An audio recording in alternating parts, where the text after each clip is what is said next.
Donc c'est vraiment top et bienvenue à ce webinaire. Alors, avant simplement de parler plus en détail du concours, juste 2 slides sur la présentation du Coworkit, voilà, qui on est, parce que certains nous connaissent déjà, probablement que certains ne nous connaissent pas encore. Donc, je vais laisser la parole à Anne-Claude. Oui, rapidement. C'est plus pour positionner, voilà, pourquoi on porte ce concours. Donc, le Coworkit est un centre d'innovation donc sur la thématique du handicap et de l'autonomie, avec un modèle de société coopérative d'intérêt collectif, c'est-à-dire que notre finalité, c'est vraiment de faire aboutir des innovations en réponse aux besoins et surtout aussi de les co-construire avec les usagers au sens large, c'est-à-dire les personnes en situation de handicap, les aidants, les professionnels qui les accompagnent. Donc, on est une structure avec 3 objectifs principaux: renforcer la participation des usagers dans le développement d'innovation, fédérer les compétences et acteurs pour répondre aux problématiques sur le handicap et l'autonomie, et puis accélérer le développement de ces solutions innovantes, que l'on parle de solutions d'usage, de technologie ou d'organisation. Et vous avez en dessous, donc on est une entreprise avec ce modèle coopératif, et vous avez la liste de nos partenaires co-investisseurs dans lequel on retrouve l'État, des collectivités aussi en région Bretagne, et aussi le groupe Vive notamment, et aussi d'autres acteurs, une université, des banques, des structures de soutien à l'innovation. Voilà, ça c'est pour qui on est. Et notre mission, donc en tant que centre d'innovation, d'expertise et de moyens, on est aux côtés des porteurs de projets, donc ça peut être des entreprises, des établissements de santé, des associations, des collectivités, pour faire aboutir leurs innovations sur cette thématique du handicap et de l'autonomie, dans une logique d'accompagnement à la fois sur des volets techniques, réglementaires, positionnement marché, usage et études cliniques. On ne fait pas seul, on les fait avec des partenaires, j'y reviendrai juste après. Et donc, par ce métier d'être aux côtés de ces porteurs de solutions innovantes, on est bien identifié au niveau national comme tiers de confiance au niveau de cette filière, qui est une belle filière donc handicap et autonomie, qui avec pas mal d'innovations, des réelles spécificités et des réels besoins. Donc on fait un lien effectivement bien identifié par alors les ministères, la délégation interministérielle à l'accessibilité, le CIH, et du coup c'est à ce titre-là qu'on porte ce concours. L'idée c'est vraiment de, je vais laisser la parole après à toi Anne.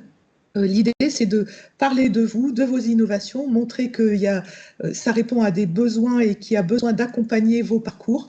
Et c'est un peu l'objectif de ce concours. Et peut-être juste pour terminer sur cette slide, quand on parle des partenaires, vous les avez à droite, notamment on est aussi lauréat d'un appel à projet tiers-lieu d'expérimentation en santé numérique. Et notamment, nous, c'est sur le handicap et l'autonomie. Il s'appelle InLab.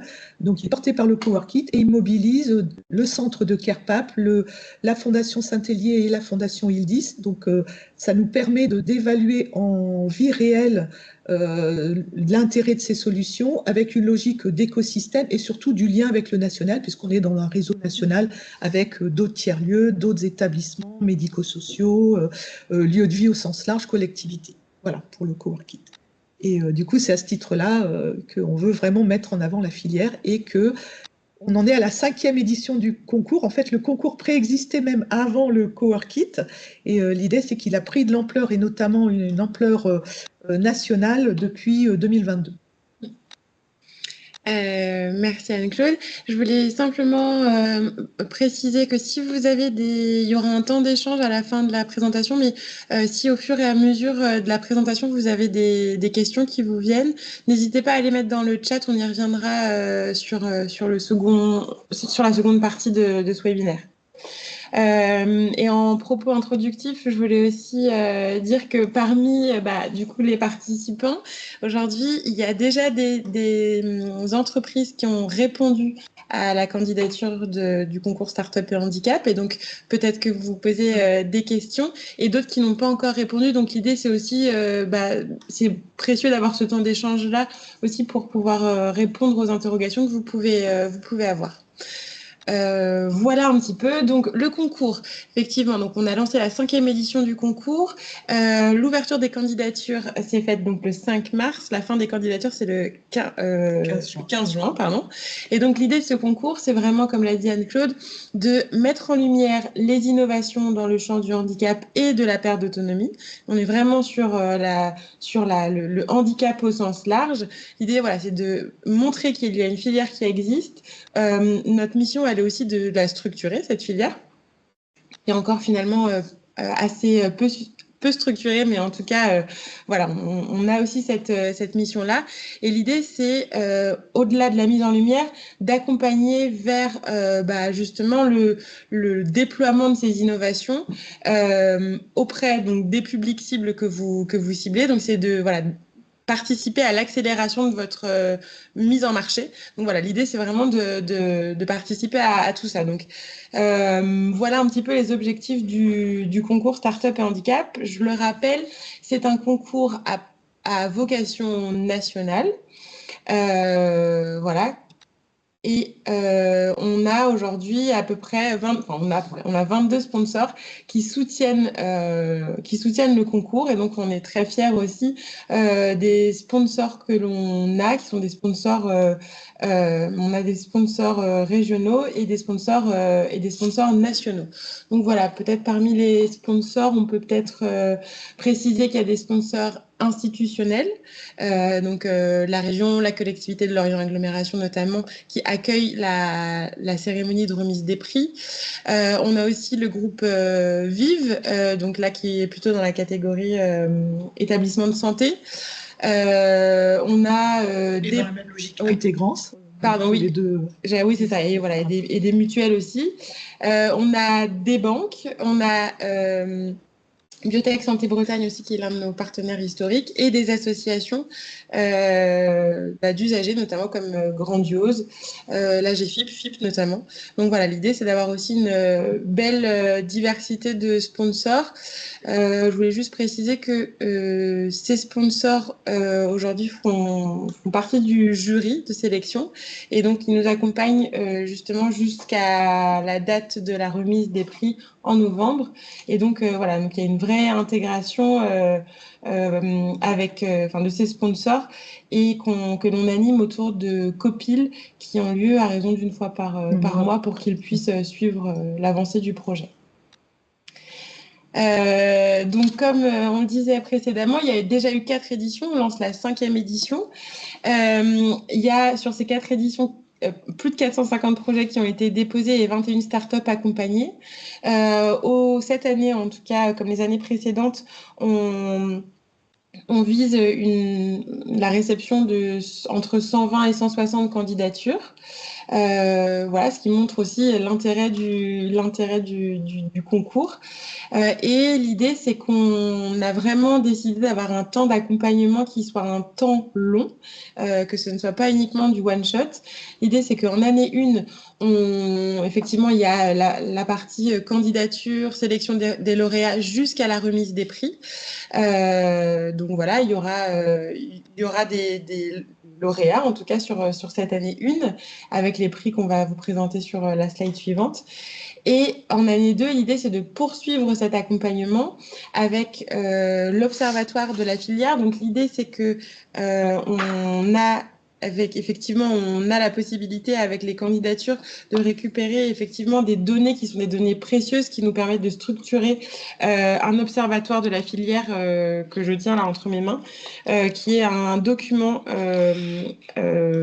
assez précis. Et puis assez unique. Il n'existait pas de données sur les besoins et les chiffres clés de la filière. Et donc, il est assez attendu par notamment les ministères. C'est ça. Donc du coup qui est remis, et donc l'idée c'est aussi d'avoir justement un focus sur les candidats au concours dans cet observatoire. Et en année parmi les prix, en année 2, l'idée c'est aussi d'embarquer les lauréats sur le salon autonomique Paris, qui est quand même le salon de référence dans le champ du handicap. Et tous les ans en fait l'observatoire peut être en tout cas a pu être remis à la ministre Donc là, les ministres, parce qu'effectivement, l'année dernière, c'était Madame Parmentier-Lecoq. L'année prochaine, ce sera probablement... Avant, c'était Fadila Khattabi. Voilà. Donc, voilà. L'idée, c'est vraiment d'avoir un beaucoup de projecteurs sur cet événement national, avec une mise en lien aussi avec des institutionnels, voilà, sur un stand commun. Est-ce que vous voulez compléter? Non, c'est bon. Donc aujourd'hui, on a 6 catégories. Donc il y a la catégorie santé et bien-être, la catégorie mobilité, sport, habitat, emploi et vie sociale, santé numérique. Ce qu'on a pu observer lors des précédentes éditions, c'est qu'il y a une bonne représentativité de tous les secteurs. Donc finalement, voilà, on a maintenu ces 6 catégories. Donc il y aura 6 lauréats qui seront récompensés. Si on fait un petit peu un focus sur les prix, donc il y a 2 000 € de dotation par lauréat. Il y a 2 jours de prestations Coworkit qui sont offerts. Donc, ça peut être sur différents volets. Ça peut être sur de l'accompagnement réglementaire. Ça peut être sur les volets usage. Voilà. Donc, sur les mises en relation, c'est ça. Sur le montage d'un projet collaboratif. Tout à fait. Donc, l'idée, c'est vraiment de s'adapter aussi à vos souhaits. Donc, voilà, il y a ces 2 jours de prestations offertes. Une mise en lien avec les partenaires du concours, donc partenaires, donc sponsors, mais au sens plus large s'il y a des besoins. Ça peut être mise en relation aussi avec l'écosystème, avec les acteurs nationaux, les mutuelles. Enfin, ça peut, voilà. Ils jouent tous le jeu. Ils sont très ravis de donner un coup de boost aux lauréats. Et enfin, voilà, un espace gratuit sur le stand collectif Coworkit à Autonomique Paris 2027. Voilà pour les prix en année 1 et 2 sur Autonomique aussi. Et plus largement, les autres intérêts à concourir. Donc, ça, effectivement, Anne-Claude pourra bien en parler, mais l'idée, c'est de faire une belle mise en lumière de tous les candidats, donc pas uniquement des lauréats, mais l'idée, c'est d'aller plus loin. Donc, lorsqu'on est mobilisé, par exemple, si on peut illustrer lors des JO à Paris, effectivement, on a été sollicité pour justement mettre en avant des solutions et des entreprises. Donc l'idée, c'est qu'aussi on s'appuie sur ce beau vivier de belles innovations qui ont répondu au concours pour justement faire des mises en relation lorsqu'on est intégré à des événements ou lorsque ça nous est demandé. Je ne sais pas, peut-être si tu veux faire Oui, c'est vrai que sur les JO, ça a été il y a eu plusieurs groupes de travail au niveau national et des attentes des différents ministères. On va dire que c'était plutôt ciblé sur sport et mobilité. C'était quand même les 2 grandes attentes. Et on a pu, comme ça, remonter des illustrations d'innovation, des mises en relation, justement, donc avec des grands comptes à l'époque qui voulaient tester des solutions innovantes. Donc, c'était une illustration de ce que peut faire, comme disait Anne, l'idée on a ce vivier que vous représentez et l'idée c'est de vous mettre en avant autant que nécessaire à travers tous les petits événements ou plus gros événements dans lesquels on est sollicité. Et encore une fois, comme on est bien identifié comme connaissant cette filière, on vient quand même faire appel à nous assez régulièrement. Oui. Et effectivement, au-delà de ces événements, l'idée, c'est qu'on peut assurer aussi la mise en relation avec des grands comptes ou des institutionnels, comme Anne-Claude l'a dit tout à l'heure. Faire partie de l'observatoire de la filière handicap et autonomie 2027, on en a parlé tout à l'heure. Peut-être juste quelques mots. Donc, c'est un observatoire qui s'appuie sur les données que vous allez remplir dans le dossier. Le but, c'est de montrer comment est venue un peu la création de votre innovation.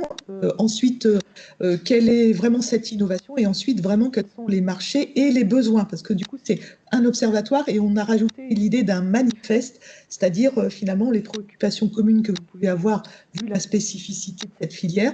C'est l'occasion de l'exprimer, de vous le faire valider. En général, on fait ça, on le fait valider par les entreprises et on le rajoute à cet observatoire. Et on a aussi cette année, en tout cas, imaginé une évolution par rapport à l'édition de 2024. C'est l'animation autour d'un showroom mobile, un peu sur le même format que ce qui est déjà organisé. Donc aujourd'hui, juste pour le préciser, parce que je ne sais pas si on l'a précisé, le Coworkit est basé au cœur des locaux du centre de rééducation de Kerpap, et on organise entre le Coworkit et Kerpap ce qu'on appelle les petits déj de l'innovation, où on met en avant des solutions qu'on présente aux usagers, aux professionnels de santé de Kerpap, et aussi c'est aussi ouvert en externe à des distributeurs par exemple, voilà, à toutes les personnes qui souhaitent venir découvrir des innovations dans le champ du handicap ou de la perte d'autonomie. Et l'idée de reprendre un petit peu ce même format pour mettre en avant des candidats du concours, pour les présenter aux usagers, aux professionnels de santé. En général, en tout cas, on s'est dit que ça pouvait être intéressant de formaliser les choses comme ça. Donc, on a prévu aussi cette animation showroom mobile sur ce format-là, et au cas par cas, en fonction des besoins, des souhaits des sponsors, on pourra aussi mettre en place ce showroom mobile dans d'autres lieux, voilà, sur des sessions de sensibilisation notamment, par exemple, chez des grands comptes. Et comme on disait, l'idée du concours, nous, c'est au fil de l'eau, c'est toujours garder un lien avec vous, voilà, et d'essayer de vous aider au maximum. Une question qui a été pas mal posée sur quelles structures peuvent candidater. Aujourd'hui, le concours, il est ouvert aux entreprises, ou alors aux entreprises qui ne sont pas encore créées, mais qui prévoient de l'aide dans un temps convaincant. Dans un temps convaincant. Donc, c'est pas un concours qui est à destination des associations, donc on préfère le préciser. L'idée, c'est vraiment de s'adresser aux entreprises. Donc, derrière le terme start-up, finalement, parce que c'est un peu le terme générique qu'on a utilisé pour ce concours, mais bien entendu, il peut y avoir donc des entreprises en antécréation, des entreprises start-up déjà créées, des TPE ou des PME avec un produit innovant. L'axe qui a été retenu notamment, c'est vraiment l'axe d'innovation au sens large des solutions qui seront présentées. Et c'est vrai que quelque part, c'est l'innovation qui est récompensée plus que l'entreprise en tant que telle. Et il faut que cette innovation, elle soit j'allais dire, pas encore déjà mise sur le marché. Enfin, elle peut être mise sur le marché, mais depuis quand même pas trop longtemps. L'idée, c'est qu'il y a un intérêt de mettre un coup de boost sur cette innovation pour la faire connaître. Hein. C'est quand même cette cible-là que l'on vise. Donc pour ceux qui ont déjà rempli le formulaire en ligne, on serait ravis quand même d'avoir vos retours. On va parcourir le questionnaire là rapidement. C'est un questionnaire qui est assez précis, qui est structuré en 4 parties, on va dire 3 parties, des informations générales et puis des informations sur leur entreprise. On peut dire que c'est la première partie.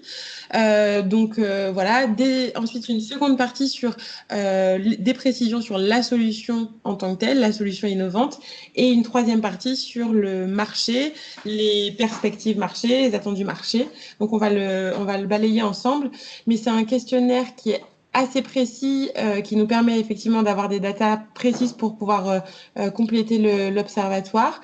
Et c'est un questionnaire qui prend environ 1h30 à être complété. Donc le temps que je fasse... je switch sur le formulaire. Est-ce que ceux qui ont déjà répondu, vous souhaitez faire un petit retour sur... sur un petit retour sur le temps que ça vous a pris? Est-ce que c'était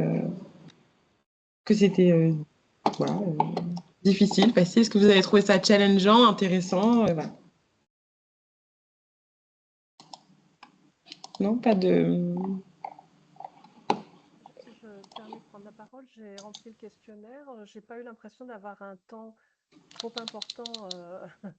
Francine, on ne vous entend pas bien. Ah, je suis désolée. C'est peut-être nous, pardon.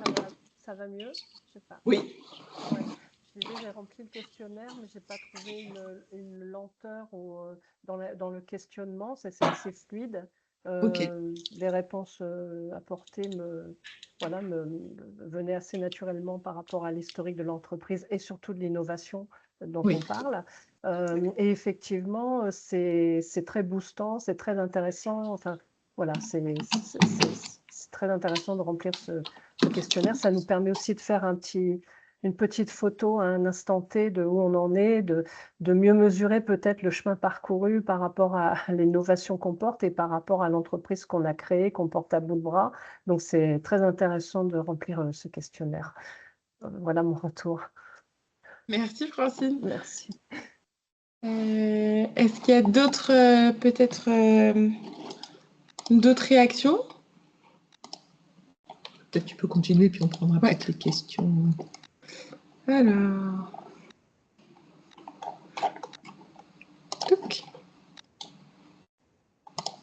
Est-ce que vous voyez mon écran et le formulaire qui apparaît?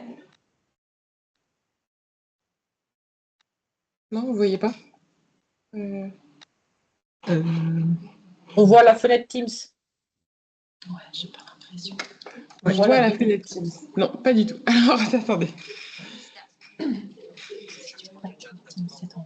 Ils seront 4, tu peux dire à Jade pour ce qui paraît. Merci. Bon, allez, c'est cette super réunion. Ouais, tiens. Bon, voilà, attends. Hop, partager. Désolée.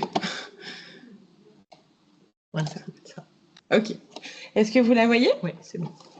C'est bon? Ok. Donc, voilà le questionnaire pour ceux qui ne l'ont pas parcouru encore. Donc, des informations générales. Donc là, c'est vraiment sur, voilà, sur l'entreprise, le nom, le site, voilà, le nom du porteur de projet. Voilà, la date de création, les fondateurs, les effectifs de l'entreprise. Voilà, globalement, est-ce que vous avez déjà réalisé une levée de fonds? Est-ce que vous avez des prévisions de recrutement dans les 2 ans à venir? Des questions notamment sur le financement. C'est ça. Vous avez des financements aussi sous forme de subventions, etc. Voilà. Une projection sur un CA prévisionnel à 3 ans. Voilà, est-ce que c'est des éléments que vous avez déjà travaillé ou pas? Est-ce que vous êtes déjà accompagné aussi par des structures d'innovation, incubateurs, accélérateurs? Est-ce que vous avez déjà eu des brevets ou des prix avec voilà, d'autres concours? Est-ce que vous avez notamment formalisé des engagements RSE? Voilà. Ensuite, un petit focus sur la solution innovante. Donc là, l'idée, c'est de décrire assez précisément la solution.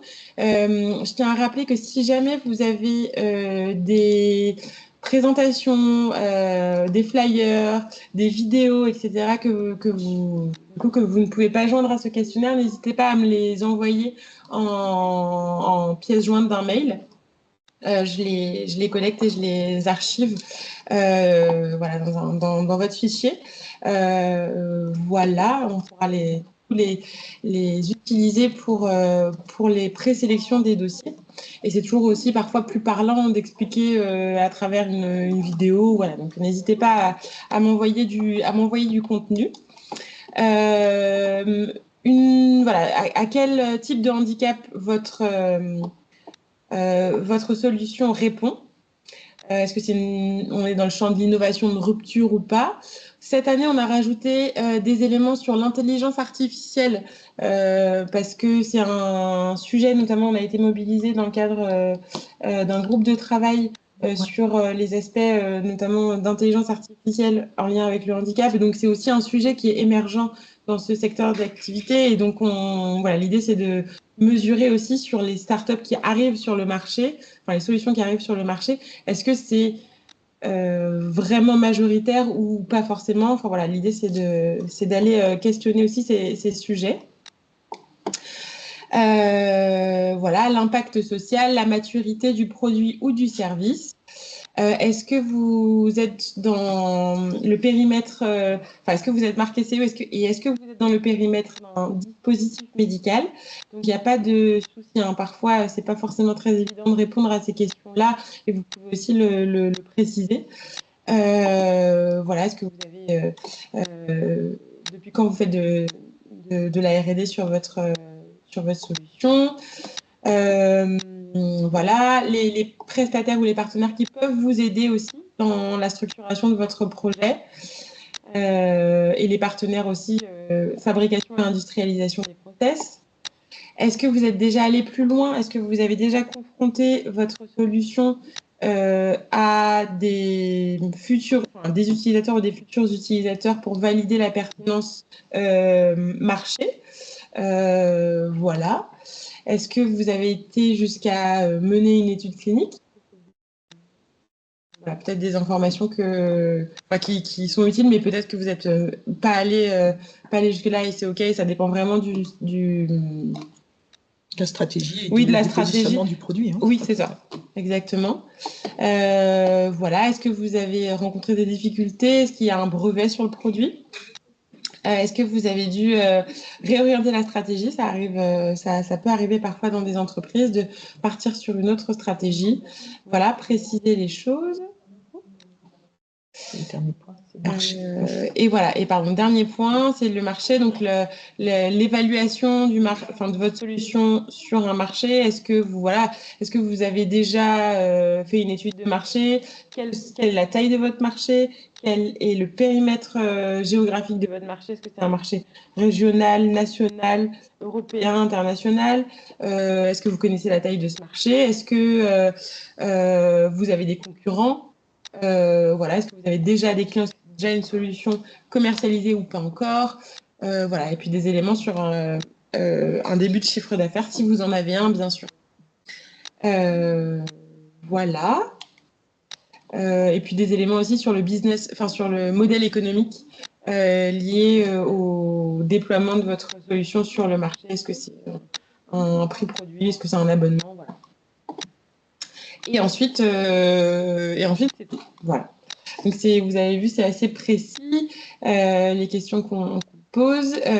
Parfois, ça peut être fait sur un temps long. Là, je regardais un petit peu, il y a des informations peut-être que vous avez, d'autres que vous n'avez pas. L'idée, c'est que si vous bloquez, on est aussi là pour répondre à certaines de vos interrogations. Donc, il ne faut surtout pas hésiter à me passer même un petit coup de fil si c'est une ou deux questions et que ça peut débloquer la situation. Voilà, surtout, n'hésitez pas. Et pas d'inquiétude non plus sur le niveau de maturité du produit.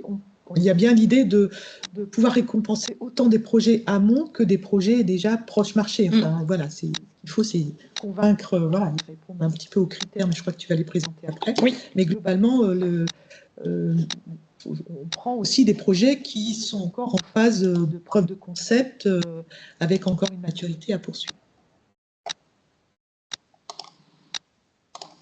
Peut-être rapidement Alors, je vais repartager, excusez-moi. Pour illustrer, je peux commencer la main. Donc, pour illustrer peut-être trois cas d'anciens lauréats. Est-ce que vous les voyez? Oui, c'est bon. Oui, c'est bon.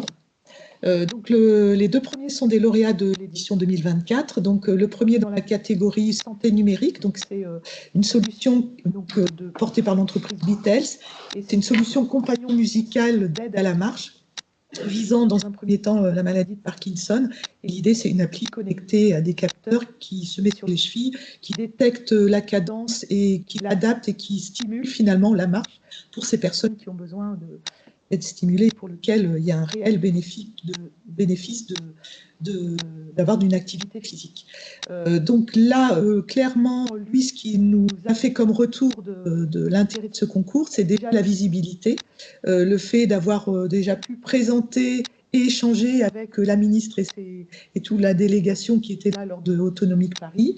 Ça a été aussi la mise en relation avec le tiers-lieu InLab et particulièrement les différents centres.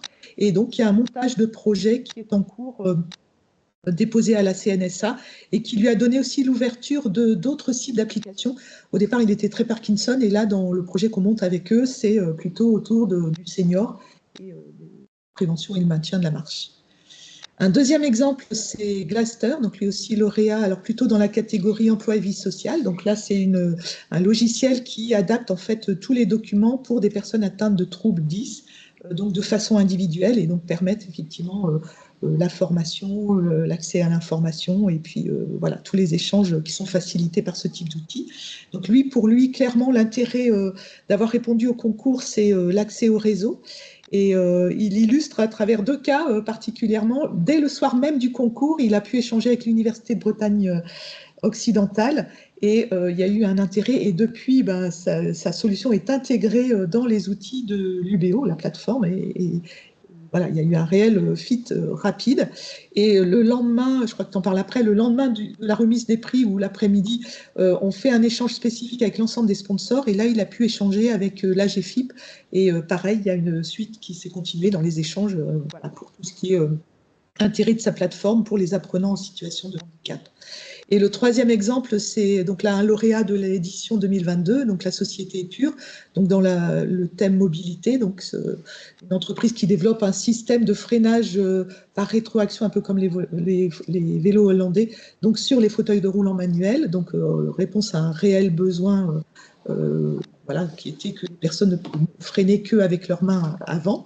Et pour eux, c'est vrai que le coup de projecteur, donc en 2022, ça a été pour eux le bon moment.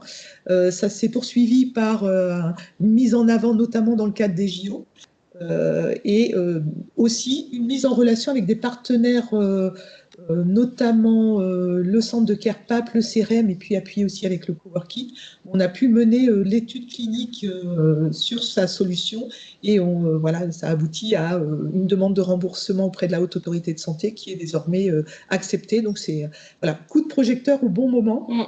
Et qui s'est poursuivi par se dérouler l'étude et toutes les étapes de validation d'intérêt de la solution. Voilà, c'est 3 illustrations sur 3 thèmes différents. Et juste pour préciser aussi, là, ce sont des postes qu'on a travaillé avec eux. Donc, c'est Julia qui est vraiment sur cette partie-là. Et donc, on voit bien qu'on accompagne sur un temps long et on continue à mettre en lumière 2-4 ans après le concours des belles innovations qui, ça y est, ont trouvé leur marché et qu'on est, qu'on est très fiers de mettre en lumière.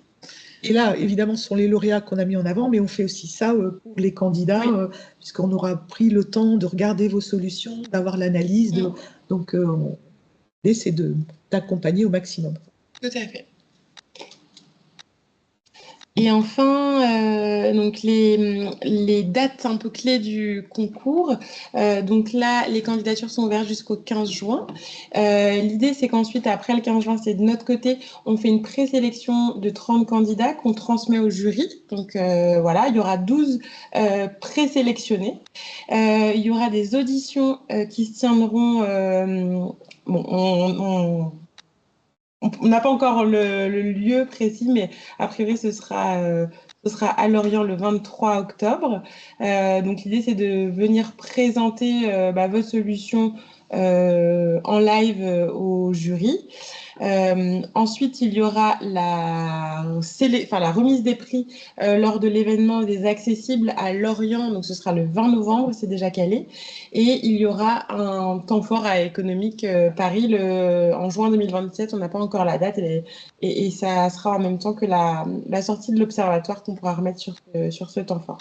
Donc voilà un petit peu les dates clés du concours. Je rappelle un petit peu ici les critères de sélection. Donc le caractère innovant, on en a parlé, l'impact sociétal, la maturité du projet avec ce qu'on a bien c'est ça. Ce qu'on a bien précisé, c'est que effectivement on a aussi à cœur de récompenser les solutions qui sont en anté-création et voilà avec un niveau de maturité peut-être un peu plus, moins élevé que des solutions qui sont déjà sur le marché, mais c'est aussi important de soutenir dans ce sens-là la viabilité économique du projet, le rayonnement et la diversité des handicaps visés et des thématiques. Voilà un petit peu les critères de sélection. Voilà, j'espère qu'on a été assez précis. Est-ce que l'idée c'est peut-être de laisser la place maintenant à un temps d'échange, à des questions si vous en avez. Il y en a 2 déjà questions. L'entreprise doit être francophone, l'entreprise étrangère, est-ce que peut concourir. Donc, nous, ce qu'on a mis dans le règlement, donc il y a un règlement, donc n'hésitez pas à aller voir si vous avez des questions. Mais clairement, si l'entreprise est francophone, elle peut candidater. L'idée, c'est qu'elle ait un lien et un impact attendu en France, évidemment. Donc, l'entreprise québécoise, oui. J'ai une autre question sur, est-ce que c'est 12 présélectionnés par catégorie? Non, c'est 12. Alors, au départ, on a entre 30 et 50 qu'on présélectionne. Donc là, il y a quasi une dizaine potentiellement par catégorie, 5 à 6 par catégorie. Mais dans ceux qui sont auditionnés, c'est environ 2 par catégorie et c'est 12 au total, 2 fois 6. Parce qu'il y aura eu toutes les étapes de sélection avant.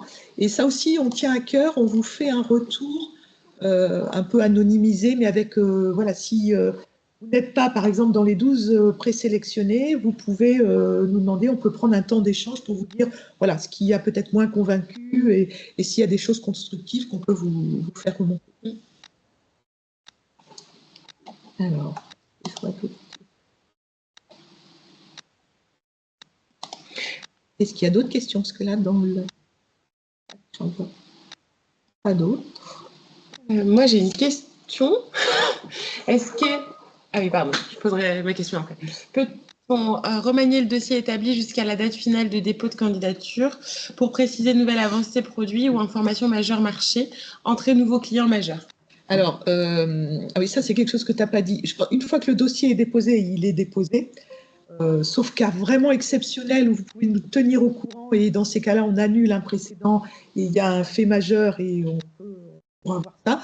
Par contre, le dossier il est sous forme de réponse aux questions. Il y a possibilité d'envoyer des éléments complémentaires à Anne, par exemple du visuel, d'un PowerPoint, et c'est là où, si c'est peut-être dire qu'il y a un nouveau client, oui. Vous pouvez envoyer l'information à Anne et nous, dans le dossier, on le remonte. Avec plaisir. Oui, l'idée, c'est que ce soit vivant et on sait bien que la vie dans la vie d'une start-up, il peut y avoir des rebondissements et des informations qui... et on prend jusqu'au bout. Ça, on prend jusqu'au bout. Oui, exactement. Est-ce que... alors, pour l'instant, je vois pas d'autres questions. Est-ce qu'il y en a qui n'ont pas encore répondu au concours et qui ont eu les informations qu'ils attendaient pour pouvoir y répondre? Ou au contraire, non, voilà. Ou au contraire, non. Enfin, c'est aussi important pour nous d'avoir ces retours-là. Si vous voulez partager, avec grand plaisir, on est... Avec plaisir. C'est très clair, merci beaucoup en tout cas pour ce temps. Sur les catégories dont vous parliez tout à l'heure, c'est vous qui nous mettez dans les catégories, comment ça fonctionne? Vous pouvez vous mettre, normalement il y a une question qui vous dit de le... Ok, bon, parce que je me demandais justement pour Travel.me, mais ça tu pourras peut-être me dire, est-ce que je suis dans la partie santé et bien-être? Est-ce que voilà, c'était aussi pour avoir votre avis sur comment on se catégorisait quand on avait des doutes? Oui, voilà. Oui. Et potentiellement, vous pouvez même dire que vous hésitez justement entre deux, et puis nous, voilà, on verra après avec la vision globale, là où c'est le plus pertinent. Ok, d'accord. Bon. Vous n'avez pas d'autres questions particulières? Est-ce que ça vous motive à répondre ou... Oui, oui. Merci Sandra pour le retour. Est-ce qu'il y avait par exemple des associations, enfin c'est un vrai sujet la question des assos. C'est vrai que pour l'instant on raisonne filière, mais c'est une question qu'on aura peut-être pour les futures éditions, parce qu'on voit bien que dans ce monde du handicap, il y a parfois des solutions développées par des assos qui ont finalement un fonctionnement proche d'une entreprise, quoi. Après, pourquoi on a ciblé entreprise? C'est parce qu'on raisonne vraiment filière, comme l'entendent un peu les ministères, et c'est un peu pour ça qu'on était resté sur... mais c'est un questionnement qu'on a. Et par exemple, une asso qui se pose la question d'aller plus loin et de créer une entreprise assez rapidement, vous pouvez répondre.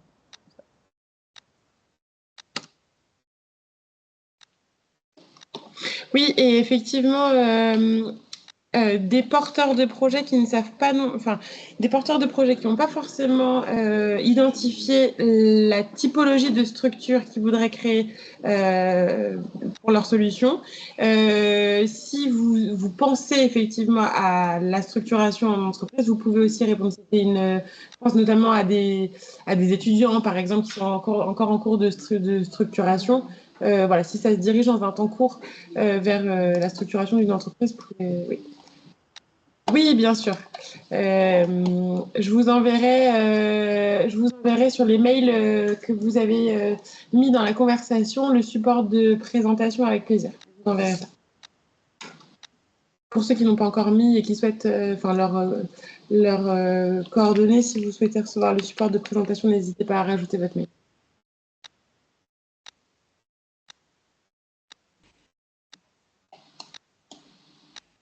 Est-ce que globalement, pour vous, vous êtes plutôt enclin du coup d'aller jusqu'à la réponse, ou est-ce qu'il y a des interrogations qui vous font encore douter? N'hésitez pas, en tout cas, alors soit à le partager là, soit à revenir vers nous pour qu'on échange spécifiquement et qu'on essaye de voir comment y répondre, quoi.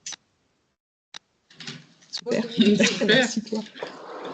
Ça donne très envie de participer. Alors moi, je ne peux pas participer directement parce que je ne suis que la personne qui s'intéresse un peu à quelles sont les opportunités pour une entreprise, puisque je suis côté recherche.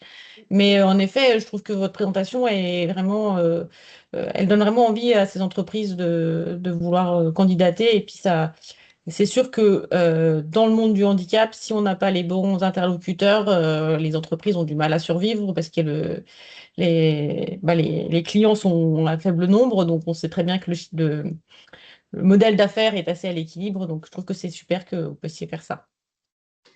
Merci pour ce retour. N'hésitez pas à diffuser finalement l'info du concours aussi. Oui. Effectivement. Oui, et puis aussi. Recherche, voilà, pour tout à fait. d'entreprise.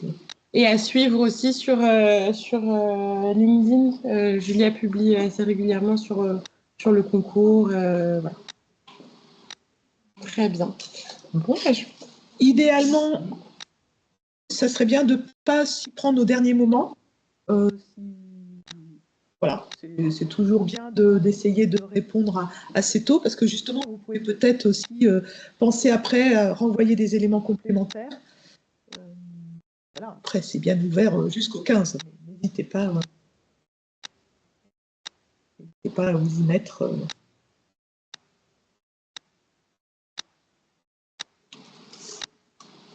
Ouais, peut-être encore des petites questions.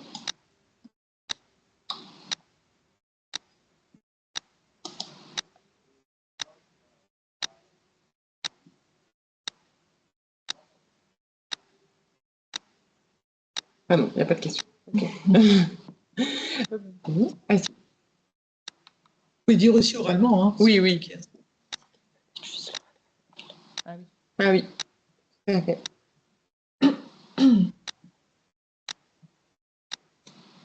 Ce que redisent aussi les entreprises précédentes qui ont concouru, c'est qu'il y a aussi cette logique de réseau aussi entre elles.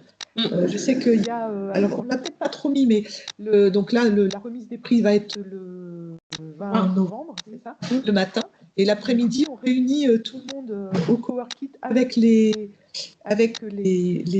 sponsors aussi. Et c'est un temps de réseautage qui est important avec les sponsors, mais aussi entre vous. Oui. Ça, c'est quelque chose qu'on nous fait souvent remonter, voilà, parce que il y a une vraie logique filière de complémentarité, de s'entraider.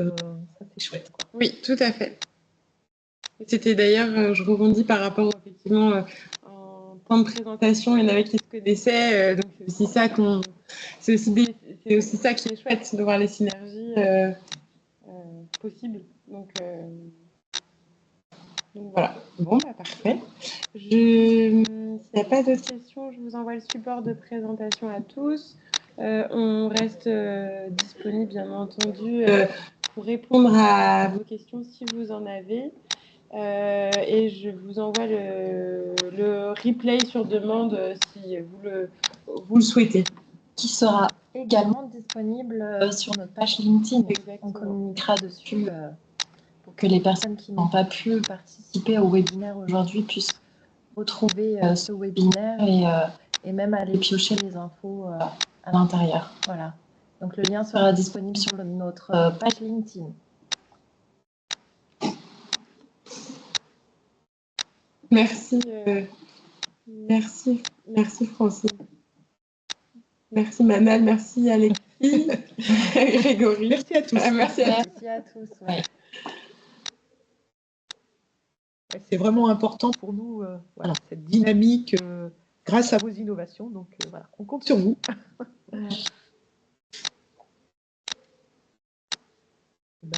Merci beaucoup. Ouais. Là. À bientôt. À bientôt. Bonne journée. Au revoir. Bon après-midi. Au revoir. Au revoir. Au revoir.